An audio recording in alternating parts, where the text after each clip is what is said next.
ಗೋರಕ್ಷಣೆ ಆಗಬೇಕು, ಈ ಕಾನೂನು ತಿದ್ದುಪಡಿ ಆಗಬಾರ್ದು ಅಂತ ಹೇಳಿ ಇವತ್ತಿನ ಹೆಚ್ಚಿನ ಸಂಖ್ಯೆಯಲ್ಲಿ ಹತ್ಯೆ ನಿಷೇಧ ಕಾಯ್ದೆ ಜಾರಿಯಲ್ಲಿದ್ದಾಗಲೂ ಕೂಡ ನಿರಂತರವಾಗಿ ಕಾಂಗ್ರೆಸ್ ಸರ್ಕಾರ ಪ್ರಾರಂಭದಿಂದ ಇಲ್ಲ ಆಡಳಿತ ಬಂದಾಗಿಂದ ಹಿಡಿದು ನಿರಂತರ ಗೋ ಹತ್ಯೆ ಆಗ್ತಾ ಇದೆ, ಗೋಕಳ್ತನ ಆಗ್ತಾ ಇದೆ, ಗೋಮಾಂಸ ಸಪ್ಲೈ ಆಗ್ತಾ ಇದೆ.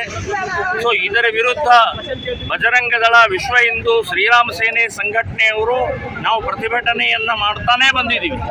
ಇವತ್ತು ಕಾಯ್ದೆಯನ್ನು ತರ್ತಾ ಇರುವಂಥದ್ದು ಅಂದರೆ ತಿದ್ದುಪಡಿ ಮಾಡ್ತಾ ಇದ್ದಾರೆ, ಗೋ ಹತ್ಯೆಗೆ ಸಪೋರ್ಟ್ ಮಾಡ್ತಾ ಇದ್ದಾರೆ. ವಾಹನಗಳನ್ನು ಇವತ್ತು ಎಷ್ಟು ವಾಹನದ ಕಾಸ್ಟ್ ಇತ್ತು ಅಷ್ಟೇ ಕಾಸ್ಟ್ ಬಾಂಡ್ ಬರೆದು ಕೊಡಬೇಕಾಗಿತ್ತು. ಈಗ ಬಾಂಡ್ ಕೊಡುವಂಥದ್ದನ್ನು ರದ್ದು ಮಾಡ್ತಾ ಇದ್ದಾರೆ. ಅಂದರೆ ಮುಸ್ಲಿಂ ದೃಷ್ಟೀಕರಣ, ಮುಸ್ಲಿಮರಿಗೋಸ್ಕರ, ಮುಸ್ಲಿಂ ಮತಗೋಸ್ಕರ, ಮುಸ್ಲಿಮರ ಇವತ್ತು ಮಂತ್ರಿಗಳು ಯಾರಿದ್ದಾರೆ ಅವರ ಒತ್ತಡಕ್ಕೆ ಮಣಿತಾ ಇದ್ದಾರೆ ಅಂತನ್ನುವಂಥದ್ದು ನಾನು ಹೇಳ್ತಾ ಇದ್ದೀನಿ. ಇದಾಗಬಾರ್ದು. ಬಿಜೆಪಿ JDS ವಿರೋಧ ಪಕ್ಷದಲ್ಲಿ ಇದ್ದಂಥವರು ಇದು ಬಲವಾಗಿ ವಿರೋಧಿಸಬೇಕು, ಇದನ್ನು ಬೈಕಾಟ್ ಮಾಡಬೇಕು ಅಂತನ್ನುವಂಥದ್ದು ಹೇಳ್ತಾ ಇದ್ದೀನಿ. ಪ್ರಮೋಜಿ ಲಾಸ್ಟ್